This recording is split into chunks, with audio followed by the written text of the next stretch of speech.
We are live. We are live. And there was a bit of technical difficulty that we had to work through. Alec, what's the question right now for them? Where would you find dry tinder in the rain?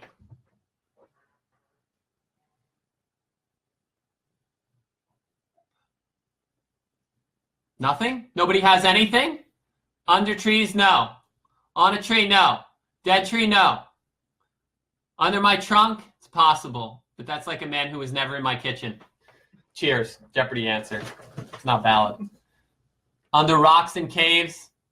Yeah, I mean, you also find it in somebody's attic when it's raining. But that is not the answer either. Under a pine tree? No. No, this is actually a hard question. Who wants a hint? You want a hint? It's inside something. Will, you got to be finding the winners over here. So too serious. Fuzz from your sock. That's unbelievably creative. Under the bark of the tree. That's the first one I see. Congratulations, Mary. You have won the percolator. We got a winner. Woo! Where's the horn?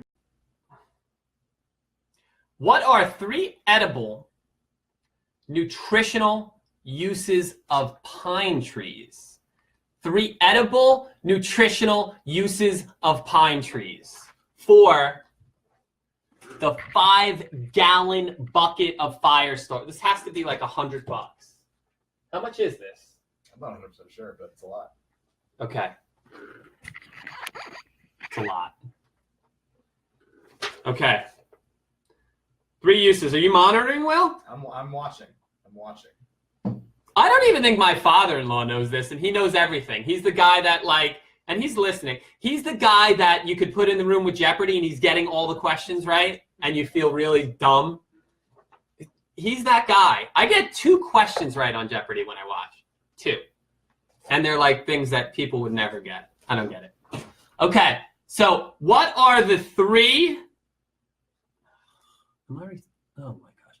Okay, the 3 edible nutritional uses of pine trees. Wow, this is hard. Let me see.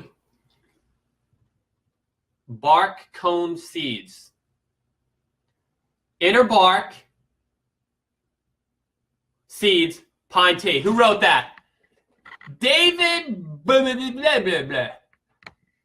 What's that? All right, let's ask another trivia question.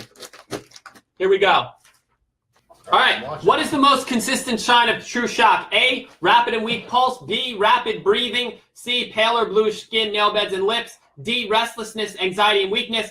E, nausea and vomiting.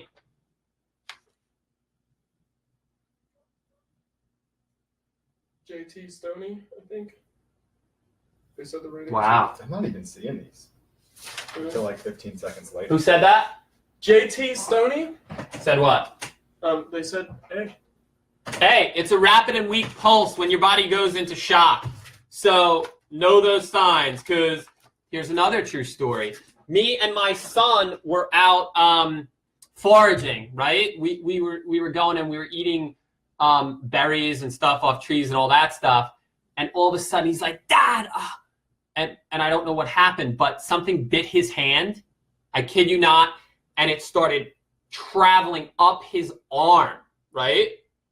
So I sucked the poison out, whatever poison it was, and I was able to stop it, but he was like weak for the whole day into the next day. So you got to kind of know what to do and when to do it. Oh, here's another thing, great survival tip, share with your friends. So it's the rule when you're eating something. Like my buddy just told me that, like, if you see a bird eat something, don't eat it, right? Because birds can eat a lot of poisonous things that we can't, right?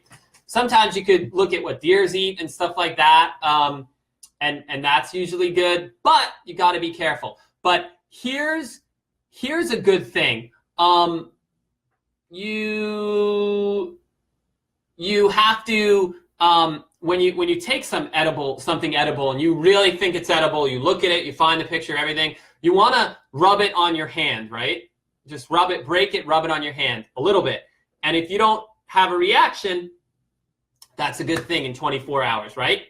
Then you move to touching it on your lip, okay? Just touch it on your lip.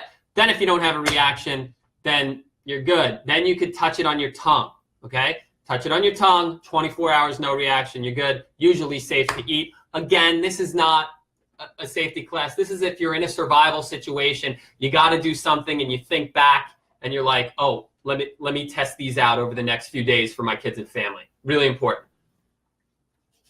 Okay, so we're going to ask a question.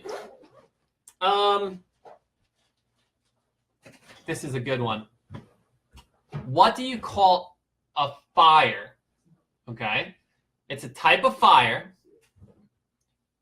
You have to dig 2 holes to do it the right way. 2 holes in the ground, 1, 2, and you have to come underneath 1 hole and dig it out so it reaches the other hole, okay? What type of fire is that called? So let me show you again. This is for everybody. You walk in, you're like, oh, I need fire. You dig a hole with whatever. You can do it with your hands, right? You dig a hole.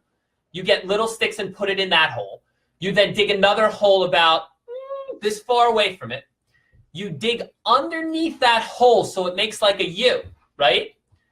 Put all the sticks and you light the fire in this side and it breathes through the other hole. It's great for warmth. It's great if you have to cover your tracks, right? What type of fire is that? And that will be for the bag. What type of fire is that? You can do this. Okay. What part of the human body needs to be insulated the most to avoid exposure? All right, let's light this bad boy on fire too as we pick the winner. So, Will, you got to pack all this up in a box for one person. Jack Wells, you saying? Yeah. All right, listen. Jack Wells, right now we see you as the winner. If you really are the winner, when we look back at the timestamp stuff, you win.